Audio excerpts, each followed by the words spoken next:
Kings and Queens, Your Majesties, welcome back to the channel. Thank you so much for always returning. Trust you and yours are well, and you're loving yourself and all just like always. Many thanks to all of you for the support you give to the channel.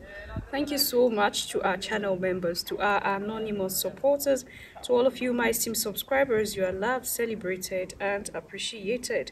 So it's like some of our fathers and grandfathers in the continent are beginning to learn from their son Ibrahim Traore.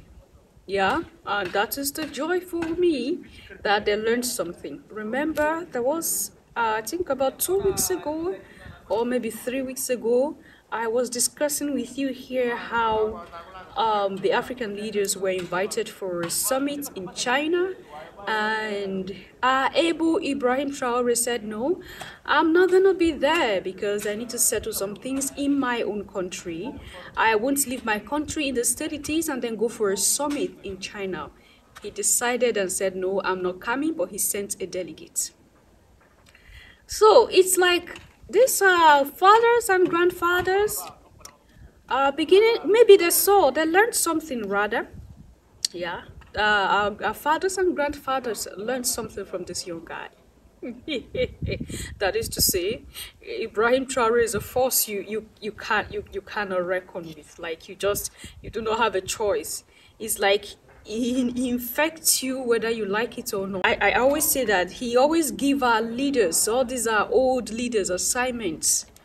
This is how you should be treating your people. This is how you should be leading. This is how a good leader leads, with example. A leader leads by example.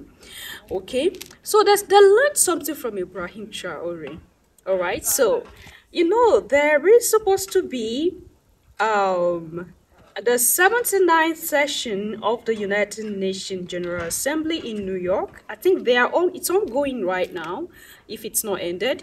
And the president of Nigeria, yeah, the giant of Africa, and the president of Zimbabwe said, oh, our country right now is going through something that we just cannot leave and then travel for the 79th United Nations General Assembly.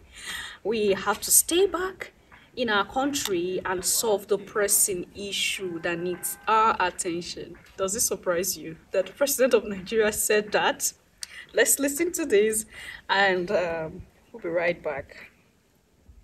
The presidents of Nigeria and Zimbabwe have confirmed that they will not attend the 79th session of the United Nations General Assembly, UNGA, in New York. The meeting will run for 1 week. Heads of state from across the world are expected to address the assembly from Tuesday, September 24th to Monday, September 30th. According to a statement by Nigeria's presidential spokesperson, Bayo Onanuga, President Tinubu wants to address domestic issues, including the devastating effects of floods that have claimed at least 285 lives and left over 1 million people in need of aid. Nigerians are also facing challenging economic times amid a high cost of living and high fuel prices. President Tinubu has delegated UNGA assignment to Nigeria's Vice President Kashim Shettima. Onanuga said on September 20th, Vice President Shettima will deliver Nigeria's national statement to the Assembly, attend important sideline events, and hold bilateral meetings. Zimbabwe's President Emmerson Mnangagwa has also confirmed that he will not be present at the 2024 United Nations General Assembly. According to a statement by George Charamba, who is Zimbabwe's Deputy Chief Secretary to the President and Cabinet, Mnangagwa will not attend UNGA meeting in New York due to a dense program in the last quarter of 2024. Zimbabwe's Foreign Affairs Minister, Frederick Shava, will present Mnangagwa's message to the Assembly. Zimbabwe is experiencing serious food crisis due to drought.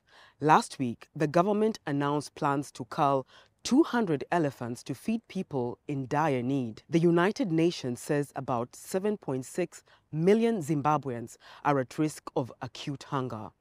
Meanwhile, South Africa's President Cyril Ramaphosa will be the first African head of state to address the 79th session of UNGA on Tuesday. Ramaphosa will be the ninth speaker in the overall timetable, behind the presidents of Brazil, the United States, Turkey, Jordanian King, the presidents of Guatemala, Switzerland, Colombia, and the Emir of Qatar. Also on Tuesday morning, President Julius Maada Bio of Sierra Leone will be the second African head of state to address UNGA and the 13th generally, while Angola's João Lourenço will be the third in Africa and 15th globally. On Tuesday afternoon, Mauritania's President Mohamed Ould Sheikh El Ghazouani will be the fourth African speaker and 16th generally. Nigeria's Vice President Kashim Shettima and Morocco's Prime Minister Aziz Akhanouche will also address the Assembly on Tuesday afternoon. Shettima will be the fifth African speaker and 29th generally, while Akhanouche will be the sixth in Africa and 33rd generally. The UN General Assembly, which has attracted more than 130 world leaders, is expected to address the ongoing conflicts in the world, including in Gaza, Sudan, and Russia-Ukraine. The heads of state are also expected to mull over possible solutions to climate change, inequalities, debt, and new technologies. Russia's President Vladimir Putin and China's President Xi Jinping are sending their foreign ministers to UNGA. Neither Putin nor Xi attended last year's session as well. Your Majesties, you have heard that. You know, there is a game these people are playing. You see how they are trying to involve or busy leaders in the continent recently? Why do you think they are interested in busying our leaders with some, a task or the order at the United Nations or at the, what do you call this? Oh my goodness. There is this other one I've forgotten, but when it comes, I'm going to talk about. They are trying to busy our leaders with some of these tasks, with some of these things, so that they feel like, oh, we are still important. Okay, yeah, we're still important. There's a reason why, because they know that Africa is gradually pulling off their hold. So this is a strategy to hold down Africa, Your Majesties. Now, like I was saying, I'm happy that we have leaders like this who learn something. You mustn't, at all times, when they call you, you jump and run. Okay? There should be times you have to put your country first. You should have priorities. Not when you hear there is a meeting, you jump. There was a particular meeting they had like this, and a lot of Africans were angry. Why? Because of the way they saw their leaders packed like sardines inside a bus. All the African leaders were packed in a bus, and you'd be like, so you mean you travel all this while to go and be packed in a bus the sight was appalling, Your Majesties, that our kings would decide to be slaves. Okay? Why in the name of the Creator? The 54 leaders of the continent of Africa, the oldest continent in the world, the greatest continent in the world, will accept to go and sit down, pack themselves like sardines in a bus that they are going for a meeting. It is because we have misplaced our priorities. We have lost ourselves. And so we will be used anyhow. Okay? They look down on us. They feel like, they make us feel like we amount to nothing. But there is a lot about us that they know. And that's why they are putting in every effort to destroy us and hinder us from knowing ourselves. Your Majesties.